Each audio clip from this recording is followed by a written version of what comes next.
Hello everyone, this is your educator Mansi Gupta. Welcome to ready for study. आज हम class 9th की हिंदी विषय की वर्कशीट करने जा रहे हैं।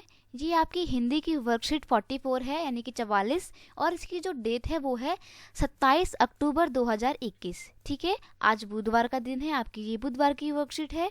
तो यहाँ पर आपको अपना नाम लिखना है, यहाँ पर आपको अपने हिंदी पढ़ाने वाले टीचर का नाम लिखना है। ठीक है, तो आज हम बच्चों इस वर्कशीट में पढ़ेंगे बेसिकली अलंकार के बारे में कि अलंकार क्या होते हैं और हम अलंकार का इस्तेमाल क्यों करते हैं।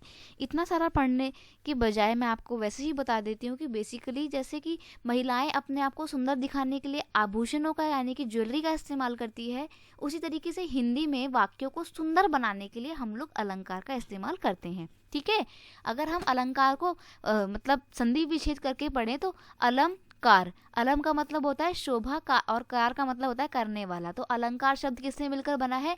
जो वाक्य की शोभा को बढ़ा दे और वाक्य को एक गहना प्रदान करे। ठीक है, इसीलिए हम लोग अलंकार को लगाते हैं, इस्तेमाल करते हैं। ठीक है, कविता रचना के लिए अलंकार को भामह, केशव आदि विद्वानों ने बहुत महत्वपूर्ण माना है। उनके अनुसार अलंकार कवि को सामान्य व्यक्ति से अलग बनाते हैं। अब देखो, कहानी या कविता तो कोई भी लिखता है, लेकिन अगर कोई विद्वान कवि है तो वो अपनी कविता में अलंकारों का इस्तेमाल करेगा। ठीक है, जो रचनाकार होगा वह जाने या अनजाने में अलंकारों का प्रयोग करेगा ही करेगा। इनका प्रयोग केवल कविताओं तक सीमित नहीं है, बल्कि इनको गद्यों में भी देखा जा सकता है। ठीक है, गद्य मतलब पैसेज टाइप जो होते हैं। कविता रचना के लिए अलंकार को भामह, केशव आदि विद्वानों ने, मतलब वही है कि इनको बहुत ज़्यादा जो है विद्वानों ने इस्तेमाल किया है अपने राइटिंग प्रोसेस में। ठीक है, अलंकार जो है, आज हम देखो अलंकार 3 तरीके के होते हैं। एक होते हैं शब्द अलंकार, एक होते हैं अर्थ अलंकार और एक होते हैं उभय अलंकार। ठीक है, तो आज हम पढ़ेंगे अर्थ अलंकार के बारे में। इसमें शब्दों के प्रयोग के कारण कोई चमत्कारिक सौंदर्य उत्पन्न होता है। ठीक है, अर्थालंकार का इस्तेमाल करते हैं तो क्या होता है, शब्दों में एक चमत्कारिक सौंदर्य जो है वो उत्पन्न होके आता है। ठीक है, यह 2 शब्दों से मिलकर बना है, शब्द प्लस अलंकार। हम लोग आज शब्द अलंकार पढ़ेंगे। ठीक है, शब्द अलंकार जो है वो 2 शब्दों से मिलकर बना है, शब्द प्लस अलंकार। इसमें कविता की सुंदरता शब्द पर आधारित होती है, अर्थात शब्द के बदल जाने पर अलंकार का जो चमत्कार है वो नष्ट हो जाता है। जैसे किसी काव्य पंक्ति में पानी शब्द है तो उसके स्थान पर जल रख देने पर यदि सौंदर्य नष्ट हो जाए तो वह शब्द अलंकार की पहचान है। शब्द के 2 रूप हैं, ध्वनि और अर्थ।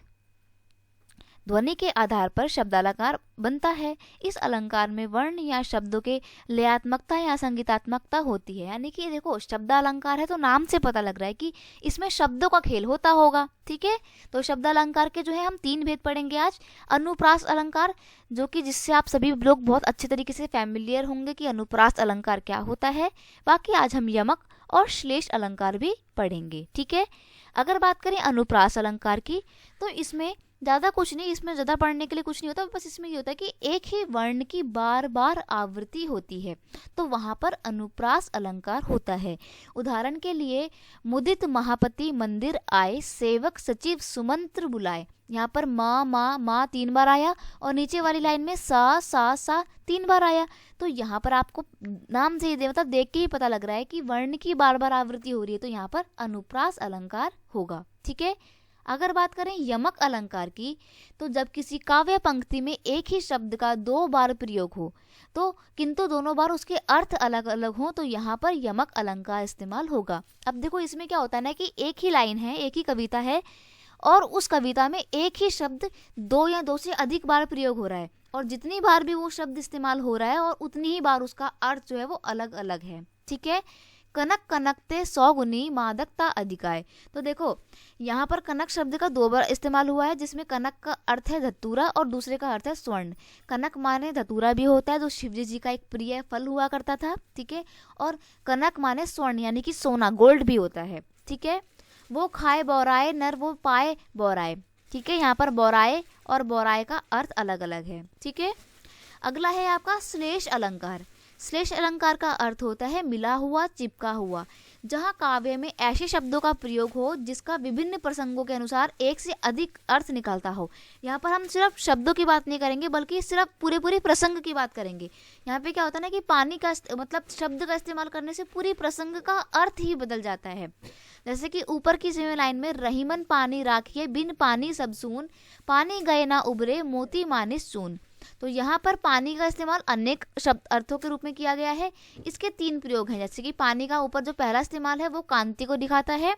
दूसरी बार पानी का इस्तेमाल आपको सम्मान का दिखाता है, मतलब अगर सम्मान चला गया तो सब कुछ चला जाएगा। और तीसरी बार पानी का इस्तेमाल जल के तौर पे किया गया है कि जल नहीं होगा तो इंसान भी जिंदा नहीं रहेगा। ठीक है, जिसका प्रयोग मोती की चमक, व्यक्ति के समान और आटा के पाने के लिए हुआ है। ठीक है, अब आपको नीचे वर्कशीट के कुछ क्वेश्चन दिए हुए हैं, आपको आइडेंटिफाई करना है कि कौन सा कहाँ पर अलंकार इस्तेमाल हुआ है। अब देखो, जन रंजन भंजन दनुजा मनुज सूर रूप सूर भूप। यहाँ पर देखो वर्ड तो सेम नहीं है, लेकिन क्या हो रहा है ना कि बोलने के बाद एक स्वर जो है वो सेम आ रहा है। ठीक है, रिदम बन रही है, तो यहाँ पर अनुप्रास अलंकार होगा। ठीक है, जहाँ पर वर्ण की बार बार आवृत्ति हो और जहाँ पर एक ही टोन बन रही हो तो वहाँ पे अनुप्रास अलंकार आपका होता है। मैया मोरी मैं नहीं माखन खायो, तो यहाँ पे माँ माँ माँ शब्द की यानी कि माँ माँ माँ वर्ण की बार बार आवृत्ति हो रही है, इसलिए यहाँ पे अनुप्रास अलंकार है। अगला है काली घटा का घमंड घटा। ठीक है, तो यहाँ पे काली घटा, यहाँ पर है घटा का मतलब हवा, काली हवा, और घमंड घटा यानी कि कम होना। यहाँ पे घटा का अर्थ है कम होना, तो यहाँ पे घटा घटा 2 बार शब्द का इस्तेमाल हुआ और दोनों बार उसका अर्थ अलग अलग है, इसलिए यहाँ पे यमक अलंकार का इस्तेमाल होगा। ठीक है, 3 बेर खाती थी वो 3 बेर खाती थी। अब यहाँ पर एक बार बेर का इस्तेमाल तो बेर से हुआ है, लेकिन दूसरी बार यहाँ पे जो बेर का इस्तेमाल है वो क्या हुआ है, वो हुआ है कि 3 बार खाती थी। जैसे कि सुबह खा लिया, दोपहर में खा लिया, रात में खा लिया, तो वह 3 बेर खाती थी यानी कि 3 बार वो खाना खाती थी। ठीक है, तो यहाँ पर भी यमक अलंकार होगा क्योंकि बेर बेर शब्द जो है उसका 2 बार इस्तेमाल हो रहा है। रघुपति राघव राजा राम। ठीक है, यहाँ पे रघु और राघव सेम शब्द का इस्तेमाल हो रहा है, लेकिन दोनों बार उसका अर्थ जो है वो अलग अलग है।